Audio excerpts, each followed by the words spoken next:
ইসলামী আন্দোলন কি চায়? আল্লাহর জমিনে কবে হবে হুকুমত জানি না, আগামীকাল জানি না, আগামী বছর জানি না, আগামী 12 বছরে, এক যুগে জানি না, আগামী 100 বছরে জানি না, আমার দ্বারা হবে কিনা তাও জানি না। আমি যে ইসলামী হুকুমত কবে হবে, কোন কালে হবে আমি জানি না। আমার দায়িত্ব হলো সাধ্য অনুযায়ী ইসলামী হুকুমতের জন্য চেষ্টা করা। কবে হবে জানি না, এই দায়িত্ব আল্লাহ আমাকে দেয় নাই। আপনাকে দিচ্ছি কিনা আমি জানি না।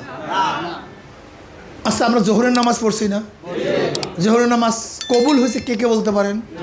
তা বললেন কেন? এটা আমার দায়িত্ব না। কবুল হওয়া এবং না হওয়া আমার দায়িত্ব না। আমার দায়িত্বটা কি? আল্লাহ যেইভাবে নিয়ম করেছেন, যেইভাবে আদেশ করেছেন, সেইভাবে কাজটাকে পূর্ণ করা, এটা আমার দায়িত্ব। কিন্তু কবুল হওয়া এবং না হওয়া আমার দায়িত্ব না।